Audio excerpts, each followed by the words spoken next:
I'd like to welcome you to WCPT AM's Out Chicago. Think of us as Sunday brunch with your gay best friends. Now please welcome your host, Scott Duff. And a happy Sunday fun day to everybody out there. Scott Duff here on this beautiful, crisp fall day. Ellen Miller is off because she needed to get out of town. What that means, we get to spend time with one of my favorite people on the planet. She is an actor. She is an activist. She is author of the brilliant memoir, Black Girl from a White Suburb, Finding My...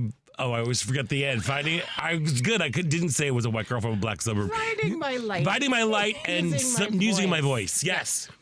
Tania Richard. Hi, everybody. Hi, Tanya. Hi. I'm so happy that you are here. I'm so happy to see you. And I freaking love this orange sweater. I know y'all can't see it. You can if you tune in on the YouTubes right now or the Faceplace. Orange, and it's amazing. I like to think of more of it as a marigold kind of orange it's not because quite pumpkin orange. Because today is Dia de los Muertos. Yes. It is also All Saints Day, and it is also National Deviled Egg Day. Really? I know. I feel bad. I should have brought in some deviled eggs today for everybody. I thought about that, Scott, because you were such a talent in the kitchen. And I started to wonder why more food isn't involved. Oh, well, yeah. Because you can't really chat and eat at the same time, which is a little tricky. Well said. Ellen does it sometimes. Oh. Just, yeah. But, it's more of an excitement thing. Mm-hmm. But no, here's the thing. Since I'm married to a Southerner, the deviled egg department, that's Jerry. That is Jerry. Does he do something? Sorry. Oh, he can do some first of all, I think the best recipe for deviled eggs I have ever encountered is in the cookbook Turkey and the Wolf. Ooh. It's a New Orleans based restaurant that's basically like a fancy sandwich shop. Okay. Like it's basically the ultimate hangover food. Okay. Kind of there, but they have their deviled eggs. Their recipe is so good. And it breaks my rule of chicken and egg together because you have to make chicken skin. You do fried chicken skins. Well, I'm already as a little garnish. I know, I'm sorry, you're a vegetarian. That doesn't do the thing. But that's not why. But wait, is a deviled egg a good hangover food? Sure. Oh. I mean, I don't know. I guess I don't know what... well, that's more like... That's just one of the things in the cookbook. The rest of the stuff is just got it. I mean, they've got like a collard green grilled cheese that is like, hook it to my vein kind of thing. Yeah. That's more of just a side. Got it. But a Southern staple. Sure. Mostly. Sure. So happy National Deviled Egg Day. Well, thanks. You too. I will try to celebrate it. To those who celebrate. To those who celebrate. There we are. Hey, we've got a great show today filled with folks that are doing the good work for our community. Angelique Monroe has been entertaining Chicagoland audiences and lifting up the LGBTQ community for almost 3 decades. She's probably going to punch me in the neck for saying that. But, next Sunday, she continues her work with Angelique Monroe's 16th annual Turkey Trot Thanksgiving fundraiser. It's benefiting Groceryland, the food pantry co-founded by the late Mama Lori Cannon, who dedicated her life to feeding and uplifting our community. We're going to chat with Angelique later this hour about the show and about the two of them had a very, very special relationship. I'm so excited we get to talk about Lori. I know. And today, today at Sidetrack from 1 to 4 is a celebration of life for Lori Cannon. Oh, wow. Yes, I do think you need to register, but I bet you anything, if you go, there's going to be like a little QR code. It's free, but because it is Groceryland and because it is Lori Cannon and celebrating her legacy, bring food. Right. Bring some canned food, some shelf-stable food, bring some, healthcare, menstrual products, or just bring some cash. Good old donations, because people are, as we're going to talk about later, things are going to be getting a little rough these days for folks.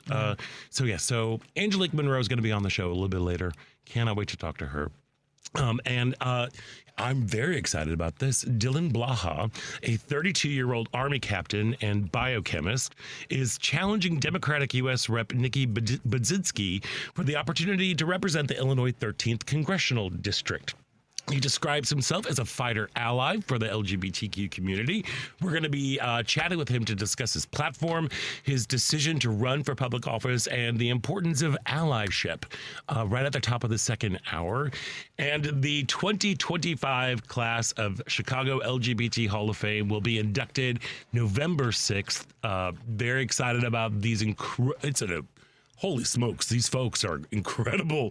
And Gary Chichester, one of the founders of the Chicago LGBT Hall of Fame, is going to be joining us later on in the show. And of course, we would love to hear from you. So give us a call at 773-763-9278. You can give us a call or you can text us at that number. Again, it is 773-763-9278.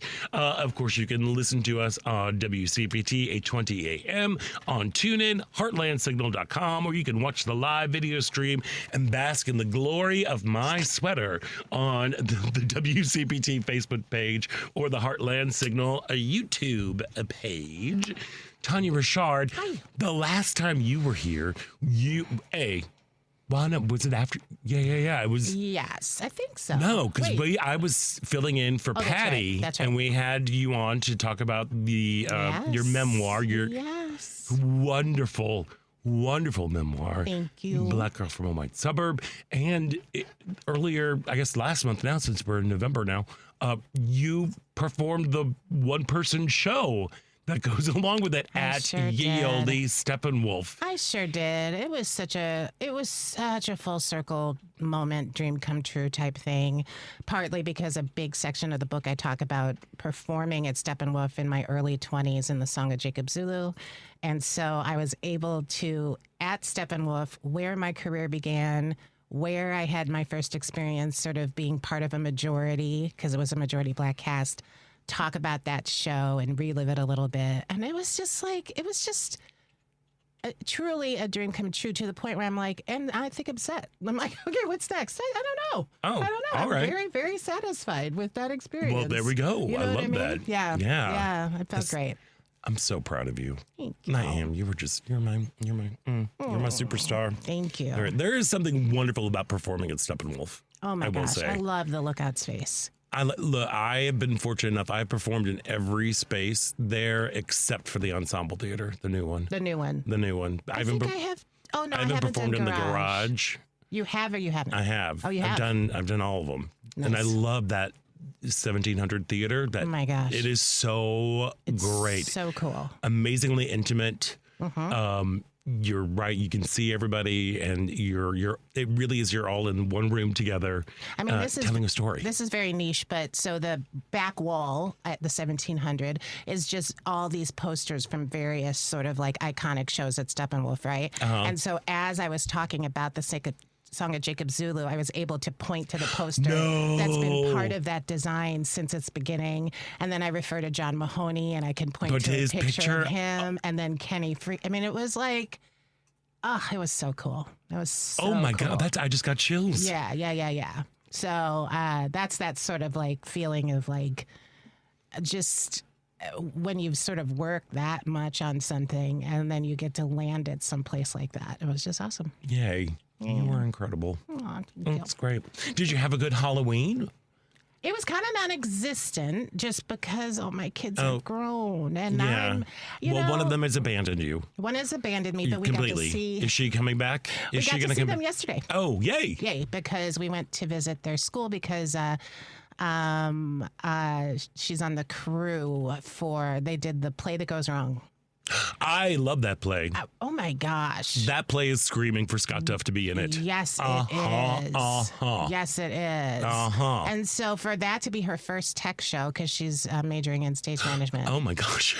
Because it's this show, everybody, with just all these technical elements. Per the title, everything goes wrong. So the stage collapses, walls fall down, crash to the ground. Yeah. And they did a great job, and we got to see her for a hot second. But then, she'll be back for the holidays. Well, that's good. Yeah. That's good. Yeah. And the one that's still at home. The one that's still at home was like, see ya, I got plans. All right. And our house is off the I mean, it's like kind of this weird, like you have to turn onto the sidewalk to get to our number. So we've never had a lot of trick-or-treaters. Really?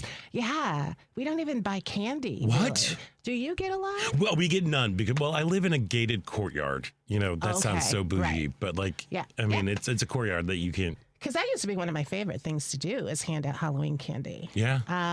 So yeah. Did you dress up? Did you do anything? No, yeah. my dog is not doing so great. It's kind of weird timing for us here at Out Chicago. I mean, Ellen just lost her pup. Oh, I didn't know that. Yeah, I'm yeah. sorry, Poor Ellen. Maggie. She was fighting lymphoma, I think. Oh as my well. Yeah. gosh. So, and now Emmett, he's 14. Wow. He's a 14-year-old dog. He Wow. has epilepsy, and he has been on phenobarbital for 10 years. Oh, wow. So that does a lot to a little Yes. body. Yes. You know, he's definitely slowing down, and he has been experiencing some abdominal yeah. discomfort. Yeah. But so we were supposed to go see David Byrne Yeah. on Halloween, which would have been kind of wonderful. But instead, we were home watching a sick pup. We had to monitor his heart rate every couple hours. And What's Emmett's funniest, quirkiest trait? Do you have one that you like can? there are so many. Well, yeah. okay, here's the thing that like this dog he's a very sweet dog because he's on this phenobarbital. Yeah. He's a very chill dog. Uh-huh. You know, Oh, like right, he's yeah. just like stoned all the time. Yeah. So you know that feeling when you open up a door and you walk into the house and your dog's like, "It's you. You're here. Oh, yeah. It's you." Yeah, no, he never has. Not so he's much. Never done that. He's always just kind of like, Hey, what's no, up? he's like, "Find me." You know, he's like on our house is so kind just of like a cat. A little he bit. is a cat dog. Yeah. Yeah. He has become like he is on our house is one giant dog bed. So it's like you got to find like where am I? Find me, and then So funny. and Jerry and I like I guess I don't know if I should be saying this I don't know. because it will reveal our level of crazy. Oh, But Why not? we have full conversations with our dog. that's not crazy. Like he It's talks normal. he talks back to us. Of course he does. Yeah.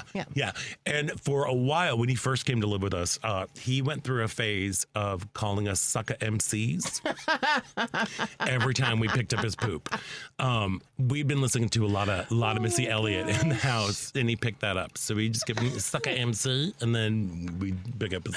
I Yes. love that. Yes. So we are watching him closely, and we're making him comfortable, and we've got to follow up with the vet tomorrow. And girl, let me tell you, I made, again, bringing up the Southerner and food. Yeah. We made some Southern comfort food last night. I made chicken and dressing. Ooh. And spinach Madeleine, Ooh. which is basically just a carrier for cheese. Is all. I mean, we basically A cheese vessel. It was a vessel for cheese, and we consumed our vet's bill's worth of calories yesterday. You are doing, let me just say, you are doing everything right. We're trying. Everything right. And you know, he's got a little arthritis in his legs, and our TV is in a lofted space, so we didn't want. He can't really climb the stairs, so we bought a projector, and we took like some art off the walls, and we've been watching movies on our wall downstairs, so we can all be together. That's beautiful. Yeah. Speaking of which, I did see your Facebook pictures, and I did see that you watched Carrie.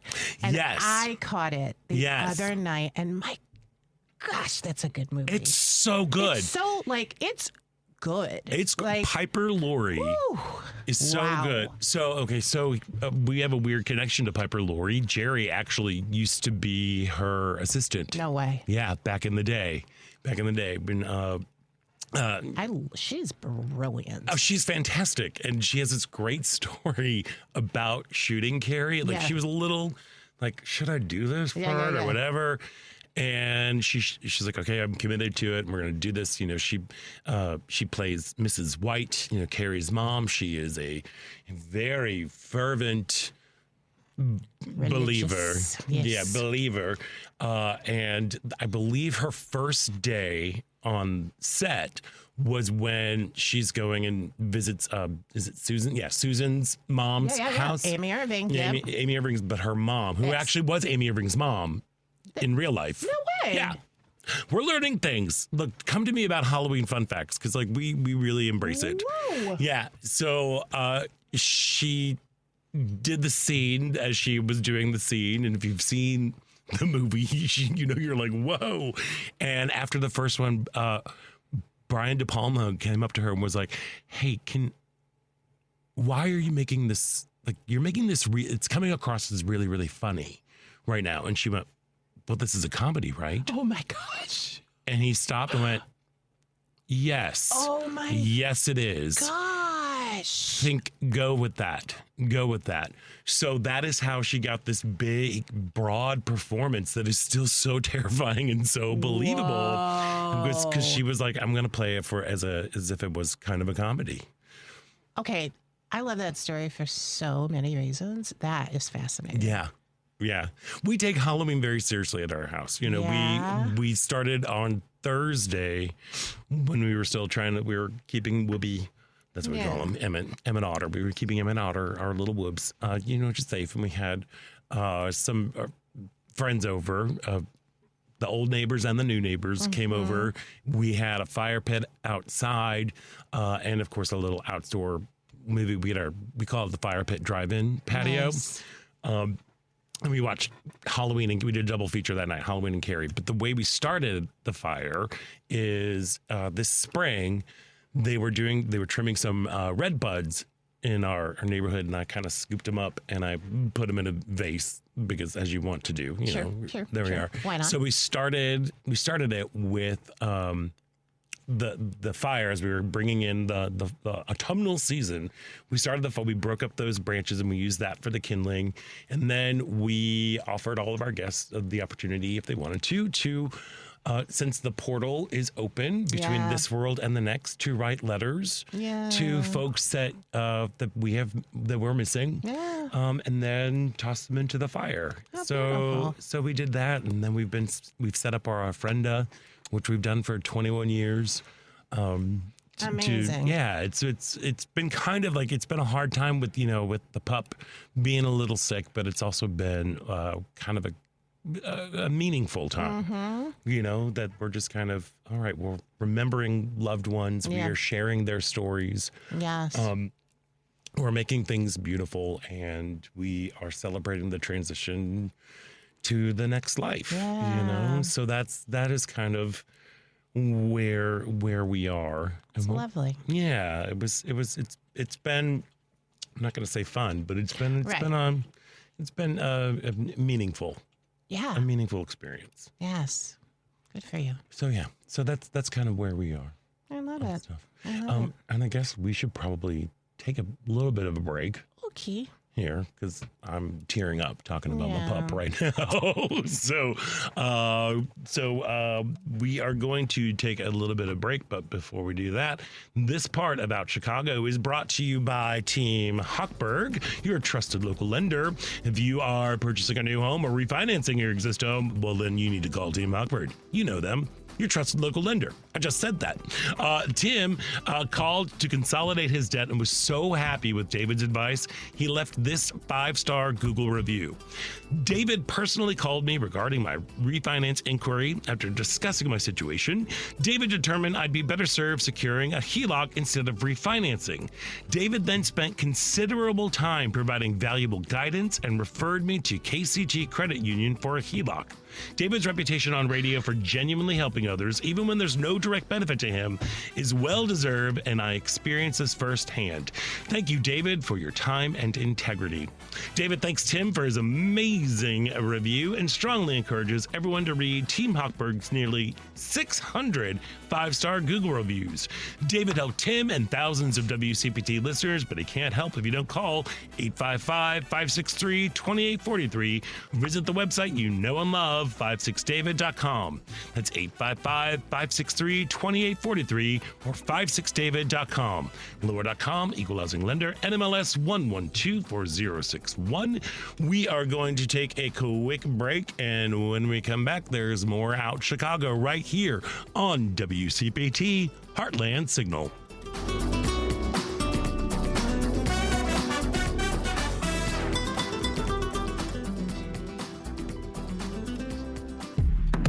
And welcome back to Out Chicago. Scott Duff here, along with Tania Richard. It's me. It's you. Ellen Miller is getting some much-deserved time away right now, and that means we get to hang out with Tania Richard, author, activist. We're still doing the podcast? When it occurs to me. When it occurs to you. Alrighty. So Tania's take, Stuff and Junk. Yes, but there's a huge archive. All There's the a places huge, you can find podcasts. Where can you find? Apple Podcasts and Spotify and everywhere. All that stuff. All those good places. Tania's take. Yes, race, sir. culture, the culture of race, That's and right. Stuff and Junk. And stuff. And Stuff and Junk. That's correct. There we are. Also, the author of the memoir, Black Girl from a White Suburb, Finding My Light, Using My Voice. Yep. You did it. I did it. You did I did it. It's only been taking, what, a year? For me to do I this. messed it up once. But I messed it up big And it time. was good. It was good. It was a good and hilarious mess up. And it was, there we are. He said, white girl from a black suburb. Yeah. Amazing. Yeah. Amazing. Yeah, amazing. That's not the title. that is not your experience. No.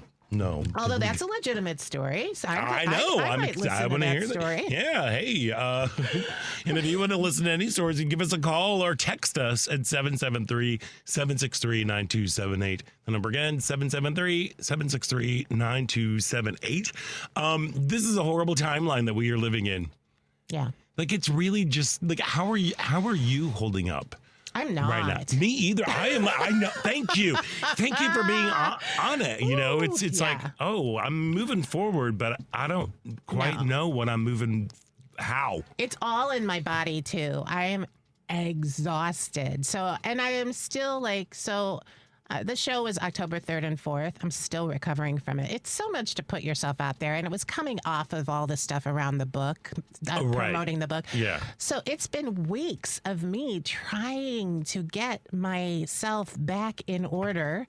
And I'm fortunate to have the time to do it, but it's hard not to fight against. Like, I'm like, do I really just want to go to sleep again? Like, what's happening? I kind of do want to go to sleep. But I think it's the world is just, it's so heavy. And I finally realized, because I have a kind of flexible schedule right now, I'm like, okay, the fact that I want to sleep so much and stuff, I'm really just doing what I know a lot of other people would like to be doing. Mm-hmm. So I'm trying to like give myself grace and just be grateful for the opportunity and lean into it a little bit more. Well, and also you personally had a very productive couple of months you were like, you were just moving. Yeah, it was a 6-month push up a hill. So I'm like, all right, let's just breathe for a little bit. And that's good, because you need to, like, that was kind of like, our thought behind, we've got a sick dog, but we're like, let's have people over. There's something about self-care. Yes.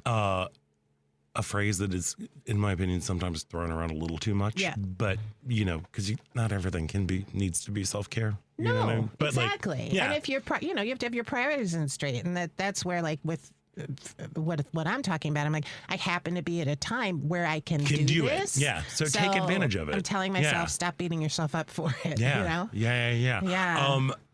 Yeah, I'm kind of, my heart is very heavy these days. Yeah.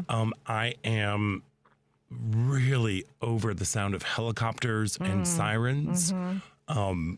They're in my neighborhood. Yes. How is Evanston holding we just up? Had a Friday was very intense for Evanston. And my daughter told me a beautiful story. Shout out to ETHS faculty and staff. We had gotten an email earlier in the day just giving us a heads up, school's protected, don't worry. Yes, there's a lot of activity.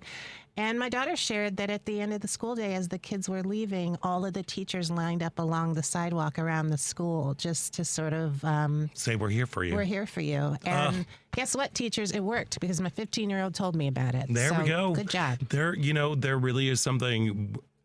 Educators love them. Yeah. Love them, love them, love them. And there is a sign of solidarity. Yeah. I mean, what a beautiful gesture. My goodness. And that is not a small school. No.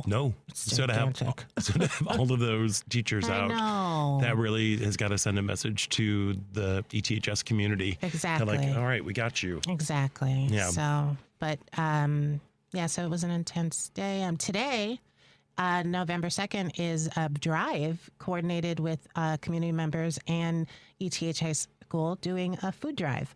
So they made a call for folks to come and bring specific items on a list and or donate specific grocery stores gift cards, and that's happening today in ETHS. Not too late if you want to look up to community sites and get info on that. A lot of ad hoc, I will say ad hoc food banks are popping up. I know State Senator Mike Simmons sent out word that this week his office in his district is now going to be accepting food donations and will be open, I believe, from like 10 to 3.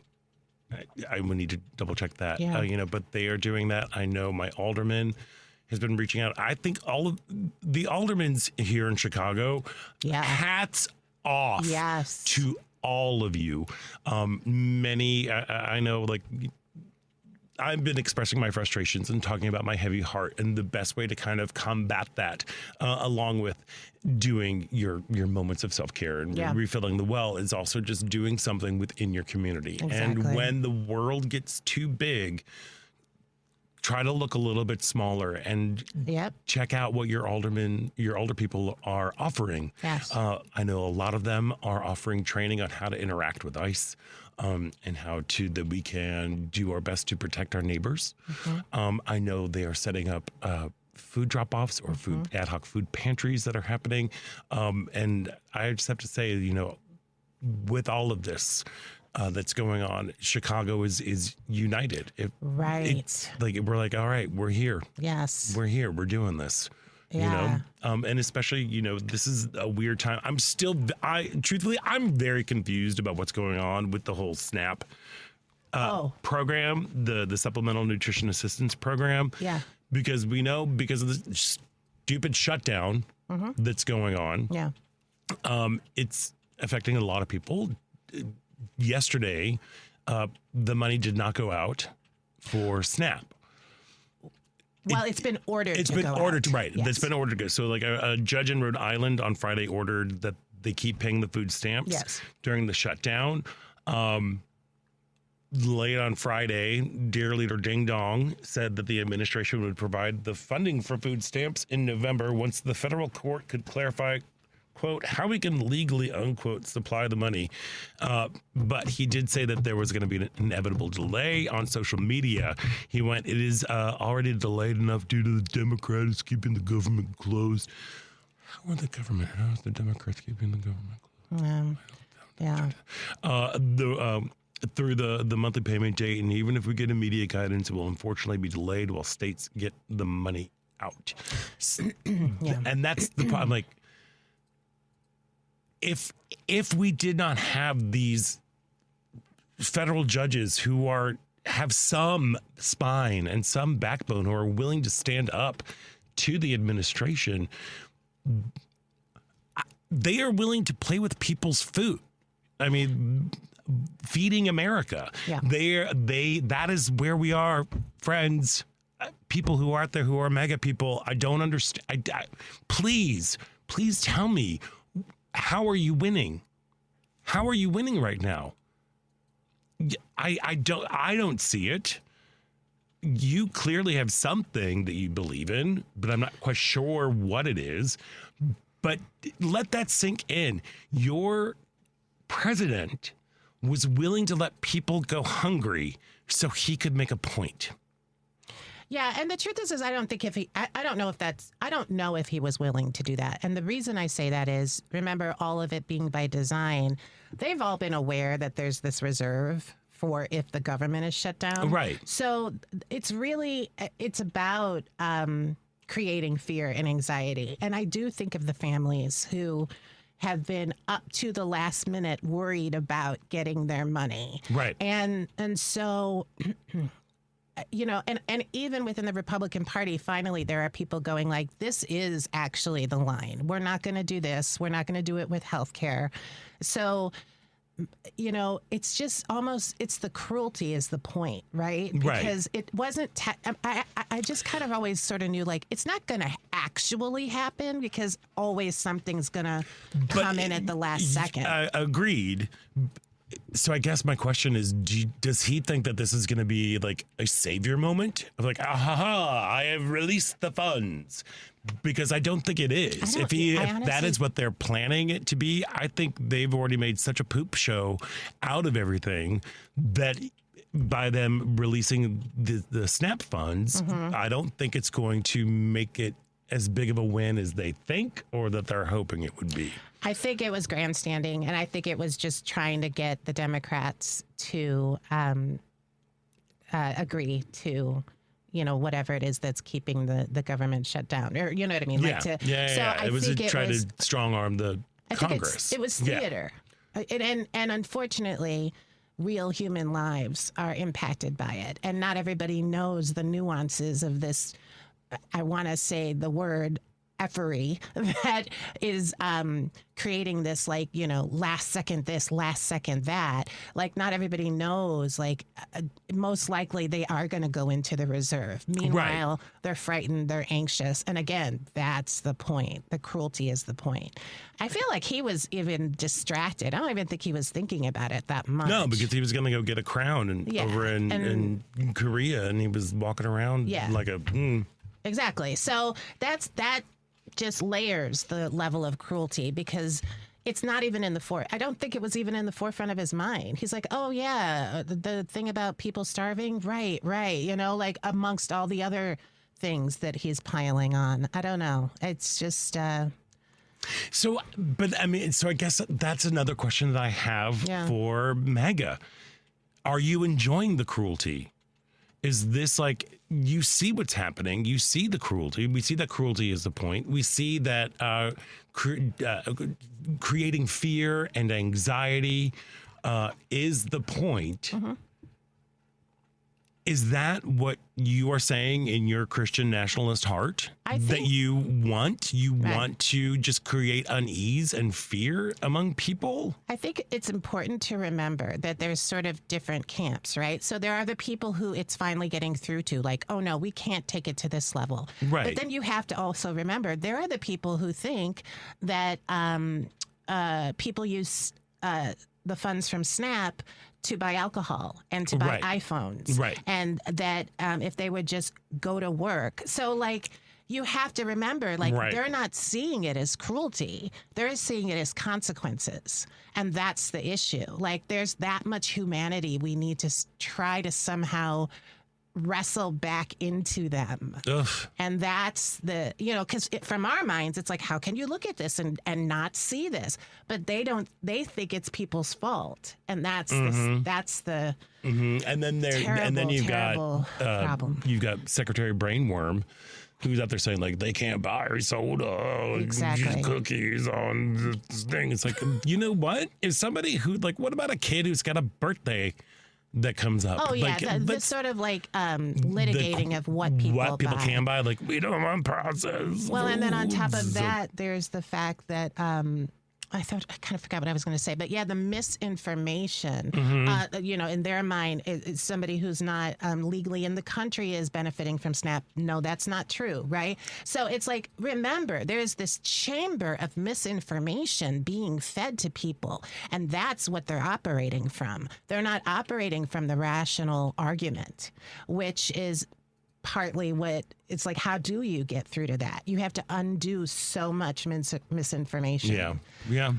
Which is well, why. and go ahead. Sorry. Which is why, going back to what we were saying before, that I always talk about like implementing change, undoing systemic issues is so often like you're in a dark room and you're lighting your step with a flashlight, one step at a time. It's not floodlights, but that's why this local work is so important, right? Because that really is how you counteract it. Instead of getting in some argument with somebody online about whether or not they're buying soda or alcohol or whatever, you're starting a mutual aid or food drive in your neighborhood, in your community. And that's what we have. It is. I can always rely on you to turn it around and make it a positive. Oh, I love it. Hey, we should probably take a break. And speaking of positive influences, I'm very excited. We're going to be speaking with just Chicago entertainment legend Angelique Monroe after on the other side of a break. So stick around. You are listening to Out Chicago right here on WCPT Heartland Signal.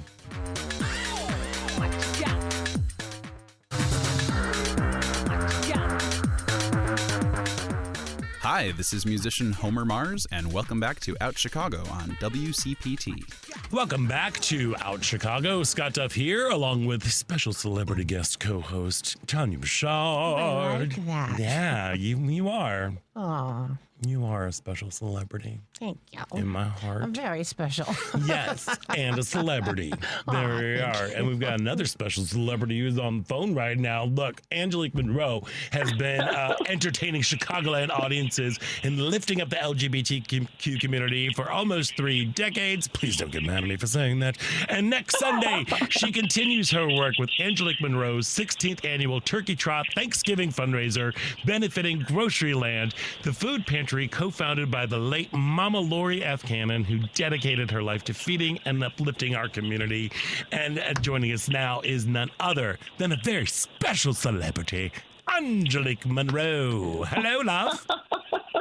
Hello, Scott. Hello, everyone. I'm so happy to be here. I thank you. You are just hilarious. I love you so much. Oh, right back at you, my friend. Because, we met, I think, 18,000 years ago. Exactly. When I was running Windy City Gay Idol, you were a judge there. Your spirit, you are just a beam of light every time I run into you. It's wonderful. Thank you. When did you begin your decades-long career of entertaining Chicago audiences? In 1995, I, like most, gay boys, dressed up as a woman. I looked like Ginger from Gilligan's Island, and I ran into some people from the Baton that were bartenders there at the time, and they're like, "Oh my God, is that you?" And I'm like, "Uh-huh." They go, "You need to start doing this. You look great." And the rest is history. I went to the Baton, and I was doing guest spots there and branched out, and here I am 30 years later. It's just amazing. It is yeah. And you still look like Ginger from Love Boat, just to let you know. Oh, I mean, yeah, Love Boat, Gilligan's Island. Sorry.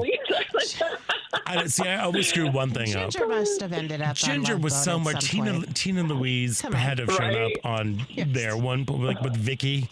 I'm sure. It's like Vicky's long lost mother or something. I don't know. So, along with your just storied career of entertaining Chicago audiences, part of who you are as a human being is giving back to the community. When did that involvement really just like kick in for you? From early on, my cousin Debbie was diagnosed with AIDS in the 80s.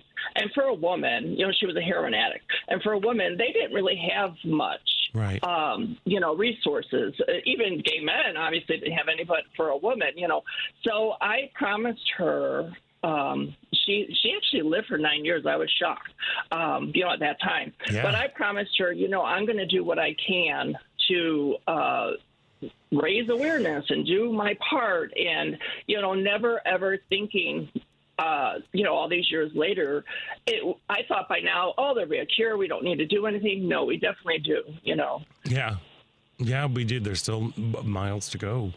Yeah, exactly. Yeah, and it also, I believe it probably coincides also with your relationship with Lori Cannon. Absolutely. Chicago lost a bright star late this summer. When did you two first meet? Because I know you two have a very special relationship. Yeah. Yeah. We actually met in 2000. My mother died. My birth mother died in 2006. And I'm an only child, so it was, difficult and bouncing around and trying to just get through life, so to speak. And I met her, Lori, a few years after that. So I want to say like 2008, maybe 2009. And, I sidetrack. She's collecting stuff for the pantry. And, so I don't know. I was just drawn to her. She's drawn to me. And we all joked about that being the redheads. We're both redheads. And as the years were passing, we just got closer and closer. And she started to call me her daughter. And it was quite like, what? Whoa, but also very comforting. This woman was amazing on many levels. A lot of you, I think she had many facets. What she showed in public and private were really different. She was very private and she has a circle, and I was just blessed to be a part of that circle. She was there through, I have a funny story. She was there through a lot with me in my life. In 2013, I had major stomach surgery, almost died. I was in Illinois Masonic. My birth family, my aunt and my cousin shows up. They won't let them in because Mama Lori is here.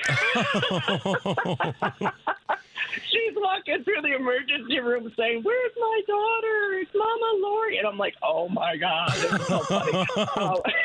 And also very on brand for Lori Cannon. Yeah, exactly. There's like it brings to mind another redhead of like Shirley MacLaine in terms of endearing. Give her the shot!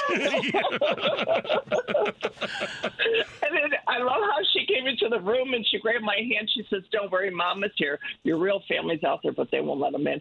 And we just laughed. It was so funny. Yeah, but she is my family. That's one thing in the LGBTQ plus community. We actually have a chosen family. So we chose each other. My birth family wasn't really all that great, and I was very vocal about that and pissed everyone off.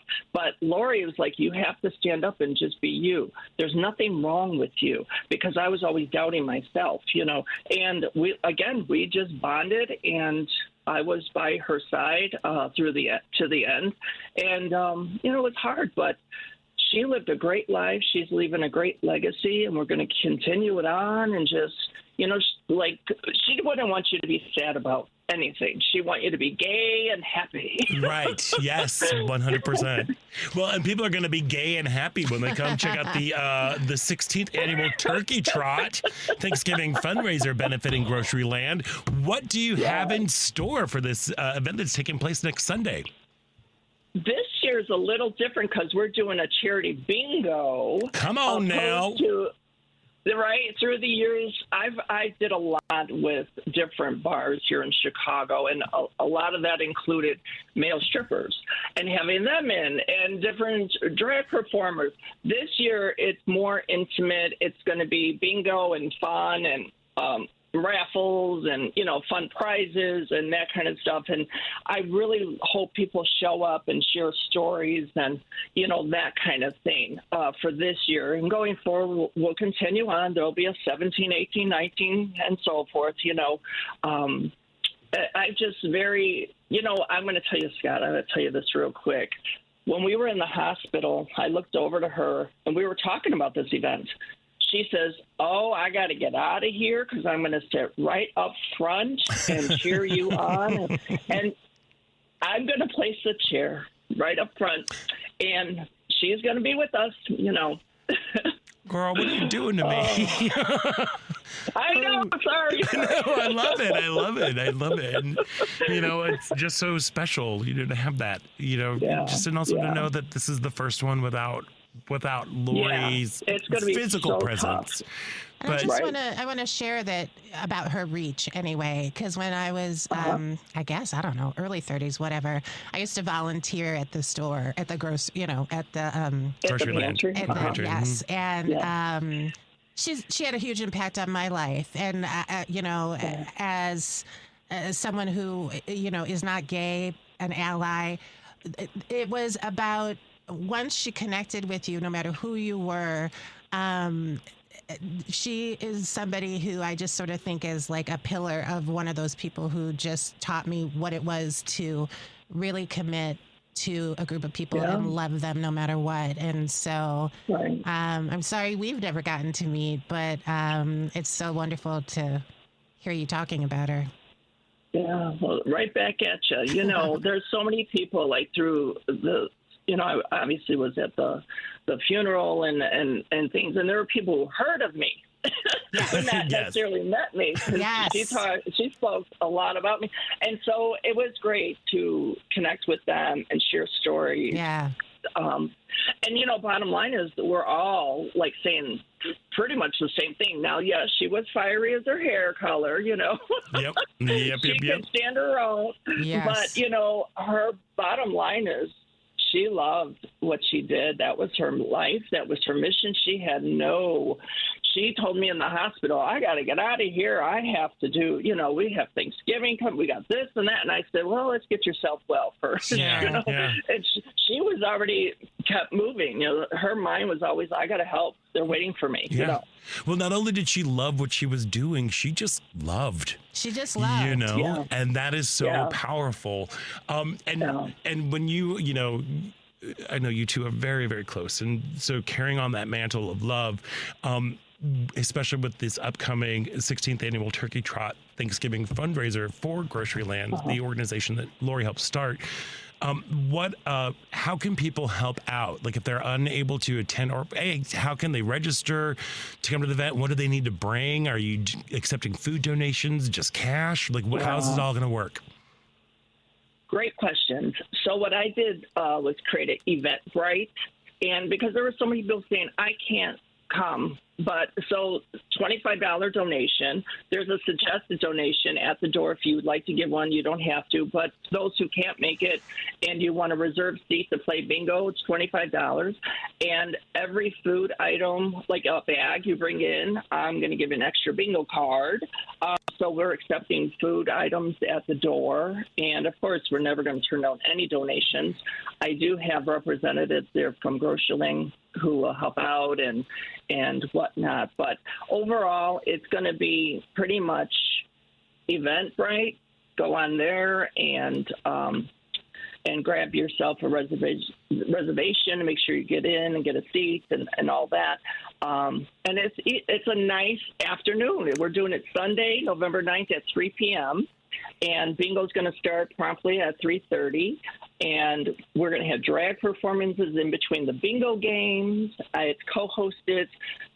Now, in the past, Lori and I, of course, I did the drag shows or with the strippers or whatever, but there was parts throughout where we actually spoke and we co-hosted. That is going to be very hard for me. Yeah.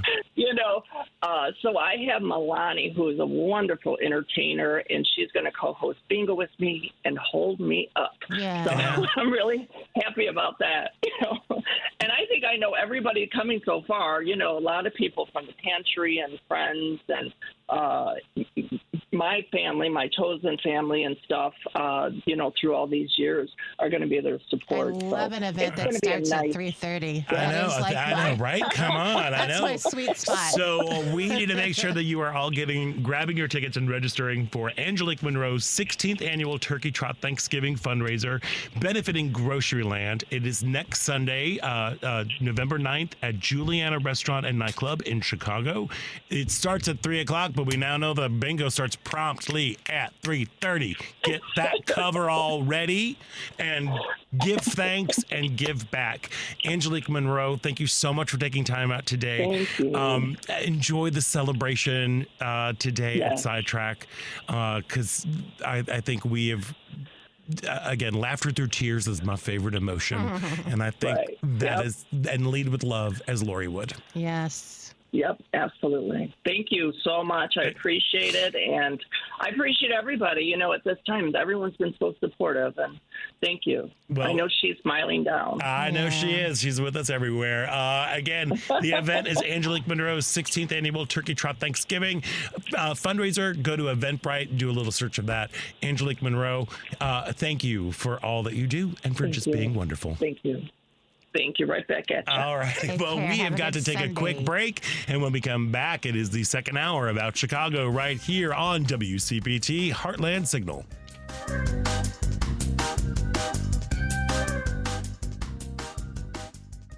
I'd like to welcome you to WCPT AM's Out Chicago. Think of us as Sunday brunch with your gay best friends. Now please welcome your host, Scott Duff. Welcome back to the second hour of Out Chicago. Scott Duff here, along with author, activist, someone who knows how to work a mic. Yes, I do. Yeah, work that mic. Tania Richard, author of the amazing memoir, Black Girl from White Suburb. I have to pause because it was so close.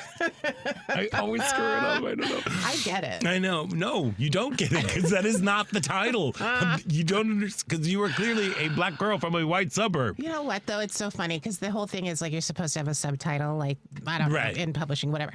I would have been happy to call it Black Girl from a White Suburb, which I know is not where the hiccup happened. I mean, that's where the hiccup is. But whenever the subtitle gets included, I'm like, it's so long. Finding your I've just light, started. I know. I've just started calling Black Girl from What's Up. No, but it's great. Show's Black Girl from and What's Up. and the solo show that was just at Steppenwolf, and we're so happy to have you here. Ellen Miller is off on a well-deserved vacation. She's actually celebrating Dia de los Muertos in Mexico. Oh my goodness! Yeah, I know. So Wow. she's been there, kind of soaking it all up. Yeah. Mourning her pup as well. So it's like I know, it's just kind of a little magical moment here. So we're glad that you're here. We've got many magical moments that are going to be happening the rest of this hour. A little bit later on, we are going to be speaking with Gary Chichester. He is one of the founding folks of the Chicago LGBT Hall of Fame. Awesome. They are inducting the new 2025 class on next week, so we're going to be chatting with him about that. And as you've talked about, like, being an ally, and we were talking about Lori Cannon, who was the ultimate ally. Again, there's a celebration of life going on for Lori Cannon today from 1 to 4, I believe, at Sidetrack. Make sure you bring canned foods, shelf-stable things, health products, or just good old-fashioned cash. I have a quick Lori story if we have time.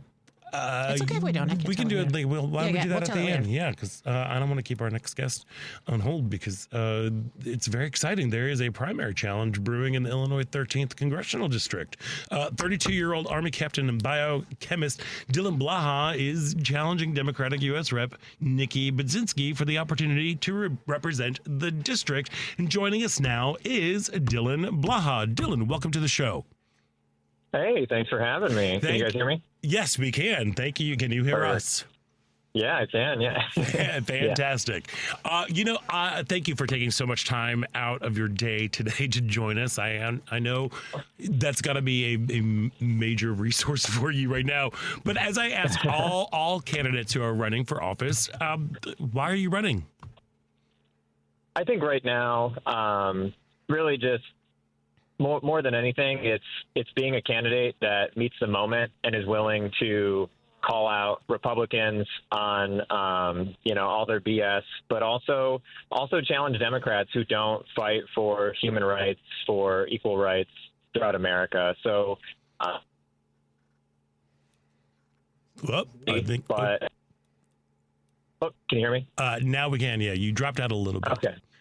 Okay. I have a lot of disappointments with the Democratic Party, but a lot of it comes back to they don't challenge the Republicans when it comes to rhetoric on immigration, on defending the LGBTQ plus community. So these are issues where I really want to fight back and make Democratic Party in the future. Yeah, that is very good. That's a great reason to be running, and I love the fact that you've also decided to lead a grassroots campaign. What went into you choosing that path? I think for me, a lot of it is the fact that I believe in universal health care and I believe in other policies like the Green New Deal. And I think for a lot of those policies, you need to be grassroots because I don't want a corporation to tell me what my policy should be. I've met canvassers that have told me, oh yeah, there were certain things I wasn't allowed to say at the doors because of who we took money from. That's not okay. And that's something that I want to make sure that we can stand firm in all our policy decisions. That's great. Yeah, that's amazing. What's the final push for you that was like, because all of us have moments where we're like, I feel helpless. I don't know what I can do. What was that moment where it just was like, you decided you were going to run? Yeah, so I was disappointed with a couple of Nikki's positions. She voted for the Lake and Riley Act, which enabled what ICE is doing right now, ripping our community members from the streets. And then I found out she voted for the NDAA and kind of justified her vote taking away gender-affirming care from children of military members because she got a boot deal out of it. And then there's also, APAC money that she receives too. But honestly, for me, there was a town hall in April where one of our community members asked, they said, hey, we're really scared right now. What can we do to fight back? What can we do? And she said, vote for me in the next election. And I thought that's the wrong answer right now because we need people that are educating the community, that are bringing them together, because we don't even know if there will be a free and fair election next year. We need to fight to make sure there is one. Well said. Well, okay. Sorry, that was a little shiver moment going like, oh, he said it out loud, Yeah, no, it's so well said. So what are you, as you're out there running your campaign, you were out there canvassing, what are some of the issues? First of all, remind our listeners exactly where the 13th Congressional District is. Yeah, so it is a little, they call it redistricting. I call it gerrymandered. But so we do have, it runs from Champaign-Urbana to parts of Decatur to Springfield, all the way to the East St. Louis Metro East area. So it cuts like Illinois in half. Top and bottom. Yeah, it's a pretty big, and you are correct to use the word gerrymandering because yes, we have done it. We have done it on our side as well. So exactly. As you were out there in like central and southern Illinois, what are you hearing from folks as you were out there? Proposing you're talking. What are their biggest concerns right now? I think in general, the affordability message of taxing billionaires and giving that money back to the people in forms of universal health care, in forms of affordable housing, those are things that really resonate with people because we have the poverty rate in our district is at 17%, but we have a lot of people that are just above that are making $15, $16, $17 an hour, which in central Illinois with a family, it's not enough, And so I think that ultimately, I always lead with that populist message of taxing billionaires, of giving that money back to the people, of investing in even our infrastructure. It does always come back, though. I think the three issues that I always tell my canvassers to be prepared for are Israel-Palestine, immigration and what ICE is doing, and, how we will defend our LGBTQ plus community. Amazing. And so what are your responses to those questions? I'm like, do tell, because, this is a lot. No, I know. I think when it comes to Israel-Palestine, I am very much for disarming Israel and ending the genocide in Gaza. So that is something that's very important to me. And I think it's kind of a question of morality at this point. If you can still vote to arm Israel at this point, even after the UN has even called it a genocide, that's just something that I can't stomach. Yeah. And then when it comes to immigration, I think it's hard because I think a lot of it is that people are so misinformed and propagandized, but a lot of people are undocumented because the system is broken. The administrative system is broken, and we need to invest in fixing that and increasing pathways to citizenship. That's such a great The point. answer. Well, and a lot of people also I mean, forgetting that there was an immigration bill that was proposed that Ding Dong made them cancel because he didn't want to win for the Biden administration.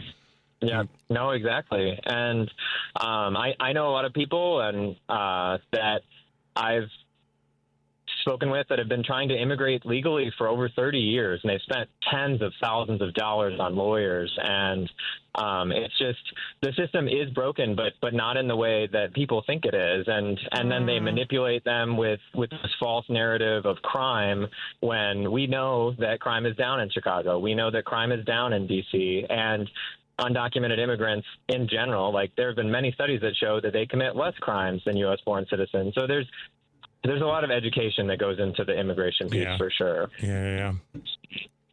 And when it comes to defending our LGBTQ plus community, I mean, I just think it's common sense when it comes to, like, I grew up in a very red town.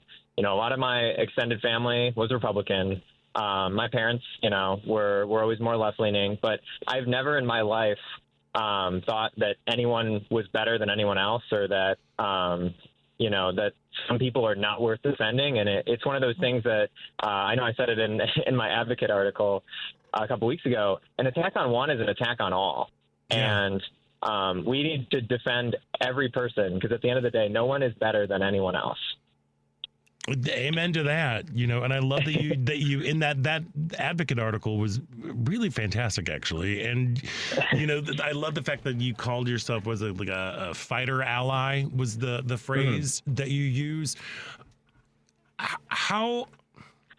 Why is it important to keep these issues at the fore when some in the Democratic Party are shying away from LGBTQ issues, particularly those around like trans rights? What is it for you that is driving this?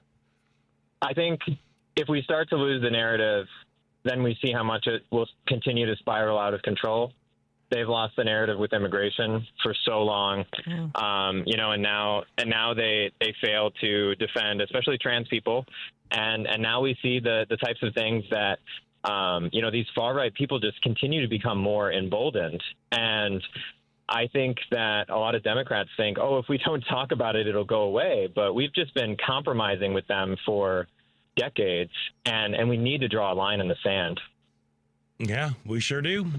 Now, how you also have a very interesting background. You are a veteran of the Army, 13 years, I believe, correct? Is it? Yep, 13 years, and as well as a biochemist. How would you say your experiences in both of those, both as a soldier and a scientist, how is that feeding your platform? Yeah, I think it's one of those issues that I wish we were able to talk about more. But education is incredibly important to me. And I believe that part of the reason we are where we are in American society is kind of the failures in the American education system, the lack of media literacy when it comes to seeing posts online, and things like that. But also, I hope it's meaningful to people that I'm a veteran who believes in public service, that, part of the reason I stayed in the military as long as I did is because I like the idea of standing up for the American people.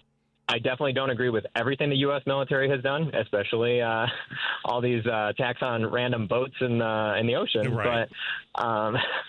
But I believe in the value of public service. And to be honest, like, being in the military was what helped me go to college in the first place and kind of get that pathway back up to the middle class. So, no, it's definitely something that I think it drives a lot of what I do. And I tell people that I'm not a politician. When I sit in these rooms with a lot of these establishment politicians, I just think, there's so much ambition in here, and that's not what I have. I just see a system that's broken, and I just want to fix it for everyone. Well, I beg to differ about the ambition. Right.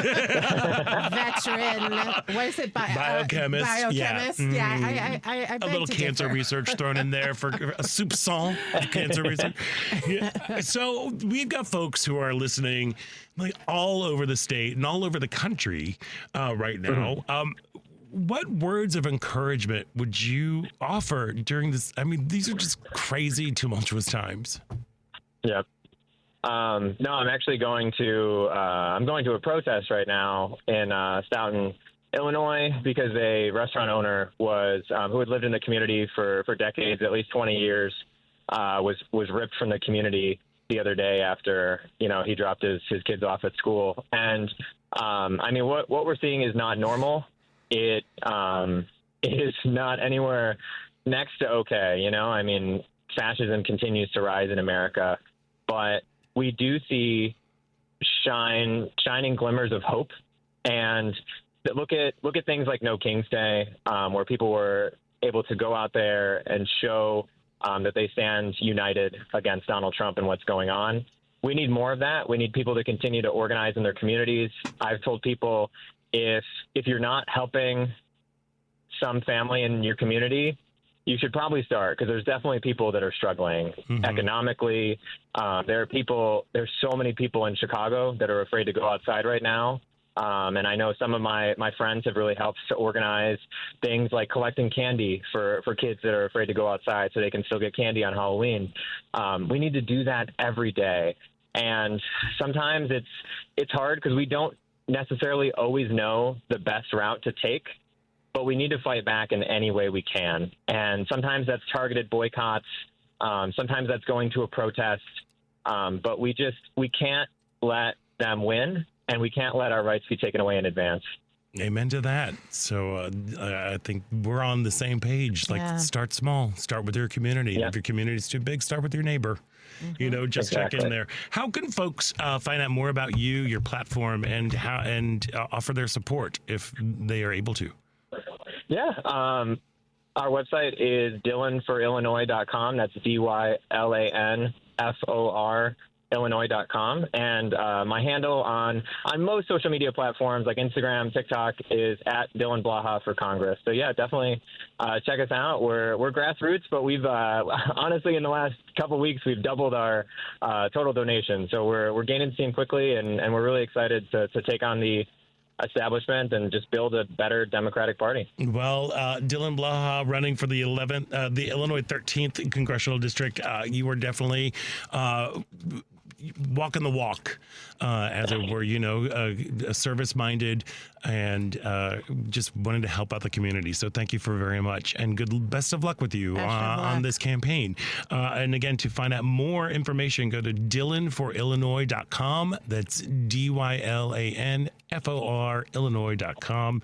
And then Dylan for Congress. Dylan. You got it. I know I don't. I always do this every time. Right at the end, it was going to be Okay. smooth, and I never stick the dismount. I'll say it, you mouth it. Go. Dylan Blaha. For Congress on Instagram and TikTok. Dylan Blaha, thank you so much for joining us today. Yeah, thank you guys. I hope you have a great one. Thank you. Same to you. Stay safe out there at the protest. We are going to take a quick break, and when we come back, we are chatting about the slate of 2025 inductees to the Chicago LGBT Hall of Fame. So stick around. You're listening to Out Chicago right here on WCPT Heartland Signal.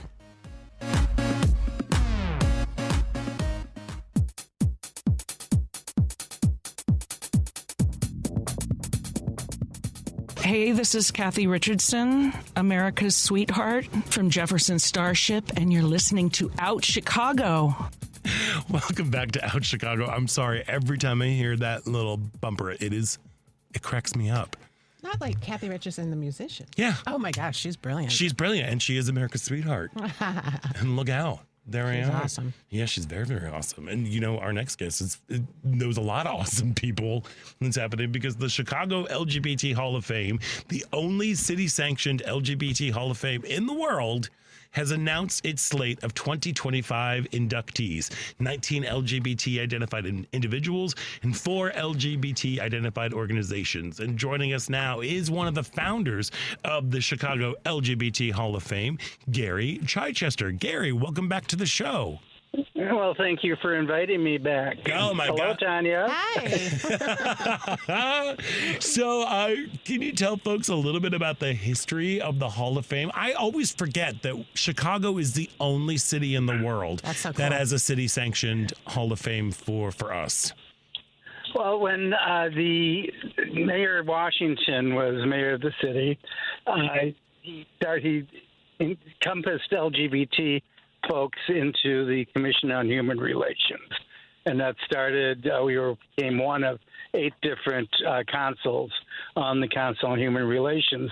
And what we wanted to look, now that we had a seat at the table, we wanted to do something that would bring attention to the community.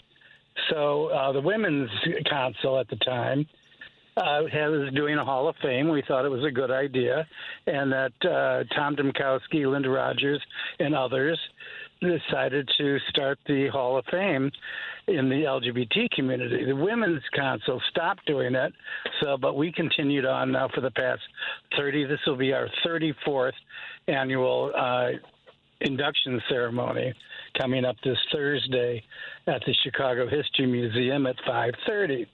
And if you go online to www.chicagolgbthalloffame.org, you'll be able to register and come to the event. And it's going to be I think, a very large and well-attended event this year. Yeah, it's very exciting. This class is just extraordinary, first of all, and I think also we agree on that. Yeah, and I think that just right now the community needs community. We need fellowship. We need to be with each other, to celebrate our works and to lift each other up. What exactly is the process of getting inducted into the Hall of Fame? We ask for inductee nominations from the community that send them in. And, a couple months ago, we put a feeder out to, put nominations in. Then a selection committee made up of past individual inductees make the final decision on those nominations that were submitted.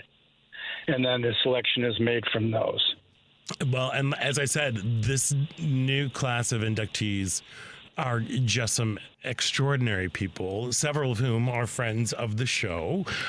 Can you tell us a little bit about the new class of 2025? Well, there's so many of them now. We have everyone from theater to sports to community activism, television folks. And if you've been to a pride parade in the last 10 years, you realize all those beautiful balloons were nominating Tommy DeLorenzo, Balloons by Tommy, who passed away. And we're very excited about that because he brought such joy to the community. You have people like Precious, Davis, and, who else? Jerry Dunn. There's all kinds. Alex Perez from NBC or ABC. Yanni Pizer, who's Mike Quigley's liaison to the community. It's just a wonderful group. And as far as organizations, we have Chicago Prime Timers, we have Chicago Gender Society, the Chicago Pride Bowling League, and Onks Midwest, which is a African-American leather group. So awesome. It's well covered. It's a real diverse crowd this year. It really, you've got Water Commissioner Precious Brady Davis, who... Right. Talk about an unstoppable force. That woman. I can't wait to see what she's wearing. Oh, that's the other thing, too. What is she going to show up in? I know. And then you have Richard Knight Jr., who has been so active within the... late night world, because he used to run, I think it was Limelight. Wild Chicago, yeah. The Wild Chicago, but then also he was a part of, helped book with the Reeling International Film Festival. He was a cabaret person with his Dick O'Day personality. Jerry Nunn, who has been working in media with Windy City Times and Windy City News Group, as well as WGN, and he just shows up everywhere too. He's kind of like, there he is. It's and very... that's why it's such a large group this year, because We don't want to forget anybody because we should not be forgotten. That's the big thing. That's why we do the Hall of Fame. We have to keep our sexuality out in the public so we're not erased. Yeah. And are you partnering at all with, I know Victor Salvo from the Legacy Project. Yes. Do you partner with them? Because I know he right now is, well, not right now. His life's work has been making sure that LGBTQ history is still with us, is brought along with us and lifted up. That's the international, and the difference is that we're Chicago-based. Right. It's our contribution, the contributions of to Chicago and Chicago's LGBT community are what we are looking for. Whereas Victor and Legacy Project, they go out in a international way and bring people of renown. Actually, all of which have passed. So that's one of the conditions the Legacy Project has, and it's the only walking museum display on Halsted Street in the world, as far as I know. Mm-hmm. Yep, it is. It is indeed the only one in the world. And I do love the fact that the Chicago LGBT Hall of Fame, again, is continuing to keep history alive. You know, even though these folks most of the folks are still with us, they're still making history. You know, they're still doing things and have a wonderful storied career of activism or entertainment, or even activism through entertainment. You know, there are many different ways to lift up the community, and I think it's so wonderful that we here in Chicago have the only city-sanctioned LGBT Hall of Fame in the world. And that has to do a lot with your work, because weren't you one of the organizers of the very first Pride Parade? Oh, my God. I wasn't an organizer. I was a member of the Chicago Gay Liberation Group, which actually organized that march. And because we did it a day earlier than New York or L.A., we are officially the first Pride March in the world, which was 150 people, and now it's 150 million people. Wow. I'm very proud about that. And I'm working on with Yanni Peiser and Mike Quigley to put a monument at the Bughouse Square, which is Washington Park, to commemorate that piece of history. I want to have a national park. Okay. It's your next project for me, for you, you know? Okay. The stories they just must be so rich and so vast. Well, we have Chicago and Illinois has such a rich history for LGBT issues. Yes. We're very lucky in this day and age to be in this city and in this state. You know, in 1961, excuse me. 1961, the sodomy laws in the state of Illinois were overturned. So we were actually the first state in the Union to allow relationships between same-sex couples without fear of being arrested or, some people can be put to death in some states still on the books. Wow. So you have to be kind of careful about what you do and what state you do it in. And one thing I'd like to also recommend is coming up this next Friday, the Same-Sex Marriage Act is being considered in the Supreme Court. Mm-hmm. And if you're in love and want to get married, I would suggest heavily to go down to City Hall, get married. You can always throw the party down the line. But at least it would put a little crimp in this fight against LGBT marriage. Well said. Yes. There's a lot going on right now. Yep. I do want to revisit the first Pride Parade in the country. Can you just paint the picture of what that was like to be a part of the gay liberation movement? It was 150 kind of radical hippies back in the day, and it was the first anniversary of the Stonewall riot. So we gathered. There was no permit necessary for Bughouse Square. It was a permit-free area. And we gathered there because we didn't have to go through the process of applying for a permit.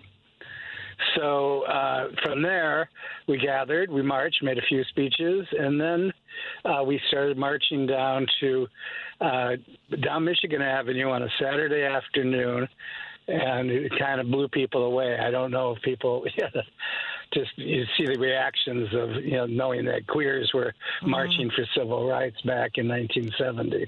Wow, that's incredible. We ended up down at the Civic Center, now known as the Daly Center, and did our obligatory, our dance around the Picasso statue. Oh my gosh! Which makes us fabulous, and that was kind of the first march. And then it's just amazing. That is what an image! I just am imagining that, the dancing around the. And I love that you brought up the reaction of the crowds on Michigan Avenue to see a group that has been so much marginalized and maligned standing up and making a difference. Even if it was just, I say just 150, but in 1970, that was a lot of people. And the boldness that comes with that. Yeah. Yeah. Amazing. Well, one of my favorite pictures of that particular march was the group going down Randolph Street under the marquee of the old United Artists Theater where Myra Breckinridge was playing. So I thought that was kind of wrapped it all up. The protesters on the sidewalk and Myra Breckinridge in the theater. Are there pictures anywhere archived, or are these your personal pictures? I have personal pictures, and you can go on. Actually, I'd have to contact me, and I'll send you some. I mean, it's things like this that inspire us, right? And there's something so beautiful about what you're describing. So I actually will reach out, because I would love to see the pictures. Yeah, just give me a call, and I can send you the photographs. Thank you. Yeah, and there is something so pertinent about hearing that story of the first Pride Parade, in the country, but just the first Pride Parade here in Chicago. To see, again, to look at what seemingly overwhelming odds of getting civil rights legislation passed and moving forward, and to see how, in a relatively short span of time, we're still under attack, but how far we as a community have come, and it's because of people who were brave enough just to step outside their house. I keep bringing this whole moment back to a Greek tragedy and the Greek chorus, because the chorus is made up a group of individuals with a like-minded philosophy, and all it takes, the one thing that they all have in common as well, is they left the house to say something in public. And I think that is such a powerful message to keep repeating to folks out there during these crazy times. I recommend to make noise whenever you can. Amen to that, Gary. Amen to that. You just go up and make noise. The more noise we make, it is about the squeaky wheel.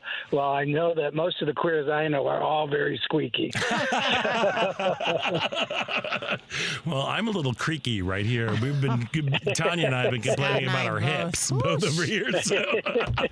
But look, if we want to keep squeaky wheeling and celebrating and lifting voices and lifting people up within our community, make sure you check out the annual Chicago LGBT Hall of Fame induction ceremony. It's scheduled to take place next Thursday, November 6th at 5:30 p.m. at the Chicago History Museum. A fantastic space and a perfect place to be honoring living history right here in Chicago. The ceremony is free. It's open to the public. And to register, as Gary said, go to ChicagoLGBTHallOfFame.org/RSVP. That should take you right to the page where you can just register and to go check out and support these incredible individuals.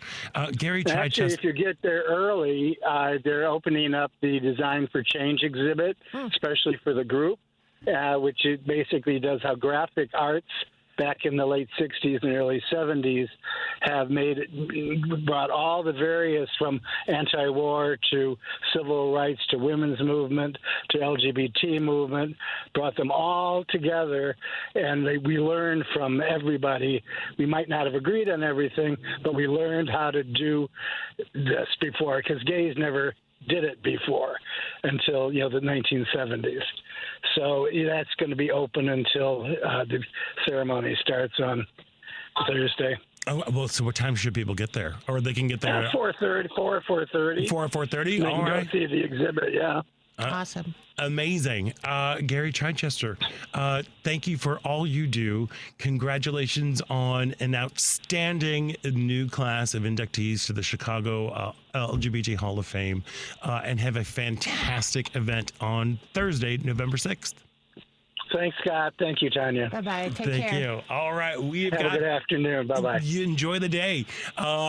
We've got to take a quick break, and when we come back, it is the final thrilling show-stopping moments of Out Chicago right here on WCPT Heartland Signal.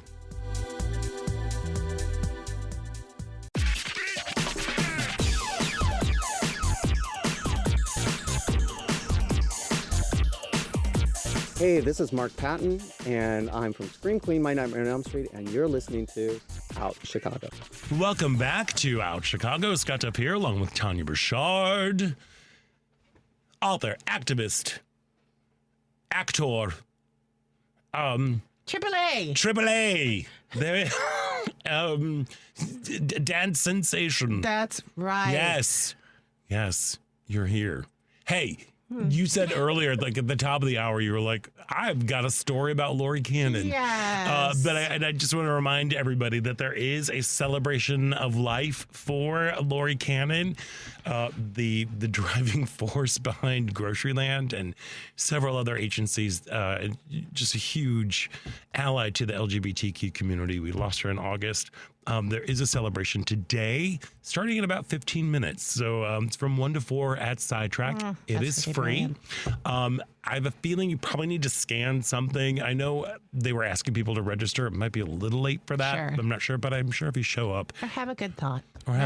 But if you do show up, bring some canned goods, some shelf-stable food, bring along stuff for, deodorant, tampons, toothpaste, socks, that stuff, and like menstrual products, all of that stuff, or just good old-fashioned cash.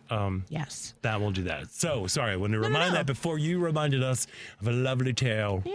So Lori, I used to volunteer at the pantry, and I would do the front desk, right? So that was the greeting people, checking them in. And, I would always I gravitated towards that because I'm like, I have an outgoing personality. I can smile big and welcome people in.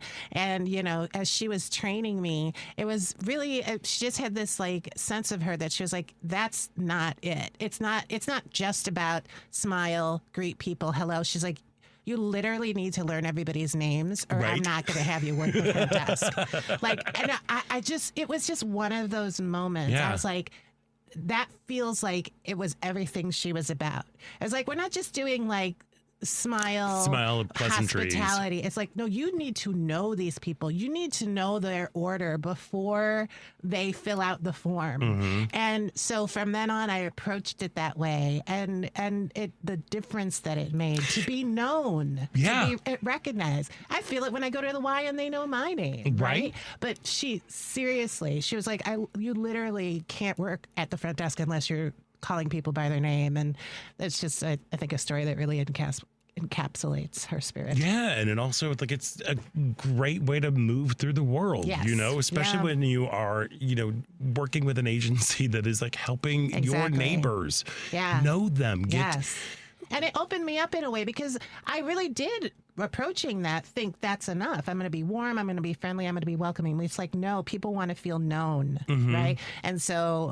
that's such a big thing, isn't it? Yeah. So, to Lori. Yeah, to Lori. And to also to being known. Yes. Yes. Yeah, I remember, there are times when you've commented on my relationship with my neighbors and how, it's such a blessing. It really is a blessing. Right. And it's one of the best things that came out of the pandemic because, it forced us to. Came from that. Yeah, okay. because we were all we all lived in the same courtyard, but it's one of those things where it's, pleasantries. Yeah. But exactly. It wasn't until Not like we weren't able to go, so we would have social distance, social hour, like on our patios, and we really developed like strong relationships. And I think that is something that is hard to do. It is because it's a little scary. Yes, because it's making yourself vulnerable, putting stuff out there. Exactly, it's life saving. When the girls were younger, in my townhouse, sort of, all the houses sort of are connected by the driveway area. Yeah. And I became very close to two moms in that complex who also had kids around my kids' age. And we saved each other's lives. When you have young kids, the 3:00 hour hits. Yeah. And we would like peek out on our porches and be like, "Are you ready?" And we'd all get together and hang out on that driveway. And it was life-saving, to have that connection at home with people that you can build a relationship with. It's like a blessing. I miss it. I miss that. Yeah, well, but I think that is something that we should be striving for now. As an antidote to what is happening. Indeed. Yeah. I think right now what is getting us through is community. That is really what's going to help us get through this horribleness that's happening. It's hard, though, because, right, like, we can say that, but then it is like, but how? That's in terms of like, how do you build it? And it is a little bit about like, look up, open up your periphery, say hello, and build from there, right? Because we'll put these down, put the phones down. Because we can be so burrowed into our own worlds, and things are scary right now, so that's very easy to do. Yeah. But I think, we can go out, you can just go outside. There's that. Which I is need that scary, message. Oh my God, I could literally not leave the house for days. I work from home. It's a danger zone. I'm telling you. Oh, I know. I used to work from home. Yeah. That's why I had to leave. I had to switch it up. I'm like, I still need a day job. Yeah. But I need people around me. I know. I've just started figuring out ways to let's expand this a little bit, Tania. Yeah. I mean, it was one of those moments where it's like, I need some folks, but there are different ways to doing it. Even if it's not like your immediate neighbors, but going and volunteering at an organization like Groceryland, or, right there, even volunteering once a week. Oh, absolutely. Is huge. And then that becomes a community. And that becomes your community. I'm still in touch with people I volunteered with, Yeah. Absolutely. Years ago, like I was volunteering at the Youth Drop-In Center for Horizons Community Service, which is now part of Howard Brown. Yes. And Horizons. And that was like a big thing for me. And it felt good, and it felt like there was a purpose. And I think that is going to be what's helpful for folks, again, during these times when you feel dismay, you feel overwhelmed, if there's some sort of purpose for you, just some purpose. And honestly, some regularity. You know what I mean? Which is another part of it. Like, and just that opportunity to sort of bring yourself out of yourself, which is tough right now. Yeah, it sure is. It certainly isn't a culture that encourages that, to not be navel gazing and. Right. Ooh. Oh, I know. Let me tell you. Yeah. I go on far too much about social media on the show. What's your you've got to limit it. You've got to limit it. You cannot. Right. Where are you now in terms of your relation? Is what I meant. Your relationship to it, right? I am very loath to post things. Low to post. Like loath to post. Right. Yeah. Like I'm like I don't. I don't. Sure. Yeah. What about scrolling? Do you scroll a ton? Sometimes depends. It depends. Yeah. But I just got my little screen time notification on my phone. Every Sunday. Oh yes. Do you do that? Use the app? Yes. Yeah. There's also an app which helps me limit it, and I've cut off quite a significant amount, which is nice. And it varies from week to week, but but apparently this morning it was like your phone use this week has been down 69%.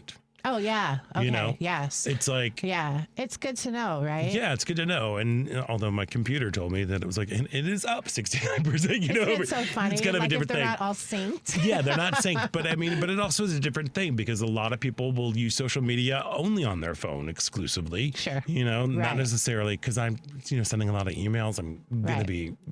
I'm supposed to be going to a wedding next weekend, so Yeah. I'm trying to book a show that we're pre-recording. Right. Oh, by the way, next week's show is going to be pre-recorded. By the way, FYI.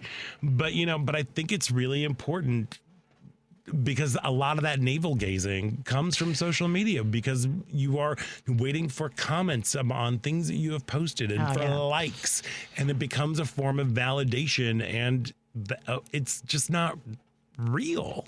In my mind, it's not real. You know? And, I had a long break from TikTok, which was great, and then I fell back in, and now I'm like, and you need to promptly get back out. Yeah, Because talk about I don't even go there. Garbage can. Yeah, I don't even go there. Good for you. Yeah. I had a really nice long break, so. Yeah, I will go when people will send me stuff and I'll Yeah. click on it, but I don't hang out there. You know what the gateway is? Because, I do love watching shows that, I like listening to people talk about shows that I've also watched, right? Right. So I would watch something and I'd be like, oh, let me look to TikTok just to see what people are saying about that show. And then just right around after the show closed, I made that cross back into just scrolling. And I'm like, get out, Tania. Get out. But it's just like, having people over. Just doing that, just being in real life. To me, that's a very big thing. We were just talking about, first of all, I have to toot our horns. Oh. This was a very inspirational show. Yeah, it was These people are lovely. incredible. These I people know. are incredible and doing incredible things. Yeah. And I love that Gary Chichester was talking about the very first Pride Parade here in Chicago. I don't think Incredible. people quite understand in terms of the laws that were against the LGBTQ community. I don't think people for years, it was the gay panic was a viable defense for killing somebody For murder. Yeah. Meaning somebody thought that you were gay if you were not gay and you panicked. So bang, you killed them. Yeah. That was a viable defense in the state of Illinois until 2019. Whoa. Let that sink in. Until 2019, Evanston Mayor Daniel Biss was the one who led the charge to overturn it. I did not know that. I did know that. Wow. And I have been a huge, I've been a huge Daniel Biss fan ever since then. And when I was really on his side for governor and everything. I'm happy with Pritzker. I think Pritzker's doing great, but I was Team Biss for a very long time. Something that struck me that Gary said too is just to be walking down the street, and as you said, the people watching them walk down the street marching. But here's the thing: it's for many of those people watching, it probably never even occurred to them that this idea that these men and women that their civil rights were being impacted. That probably didn't even to make a lot of sense to a lot of those people observing, because with race, clearly it's a little bit more explicit, but it's more identifiable. So that the education that they were giving people to even consider the fact that their civil rights were being violated. Yeah, that's one of the things that I love about Halloween, and I think why Halloween is such a gay thing. Yeah. Because there was a law of three objects. Yes. There was a clothing law that if you had on 3 or more articles of clothing that did not match your gender presentation, you could be arrested. Yeah. For wearing clothes. Yes. And then in around Halloween, then everybody dresses outrageously and it becomes an acceptable moment, and which is why it feels so embraced by the queer community because it is a celebration. We're not going to get arrested today. Yes. Oh Like that again, it's just a big thing. Yeah. So that's lovely. Anyway, we are rounding the curve and ending the show and everything. Are you still taking a much deserved respite? I'm crawling out of it. Okay. And I'm getting there, right? But Okay. it's I just didn't know if you had anything to promote or announce. Anything to promote? Yeah. Oh, for goodness sakes. Yeah, No, please. I'm going to be ramping back up, pushing the memoir, Black Girl from a White Suburb, Finding My Light Using My Voice, for a great Christmas gift. It is a fantastic girl. Again, Available online anywhere you order books. And so, yes, that's what I would say. Great, because I, as somebody who has read the book, seen the workshop of the solo show, went to the book launch party. I'm a huge fan of the book and of Tania Richard. Thank you. So the holidays are coming up. The holidays are coming. There we are. Or a gift for yourself. It's great. It's a gift for yourself. Yes. There. And with that brings us to the end of another Out Chicago. I want to thank all of our guests, Angelique Monroe, Dylan Blaha, and Gary Chichester. Devin, thank you so much for running everything over here. Is there anybody back there? Paul. Oh, Paul. Okay. Hey, Paul. Thank you for doing what you do. There you are. Good to see you. Tania Richard, you make my life so much better just by seeing you. So thank you for joining us today. I'm Scott Duff, and until next week, stay proud.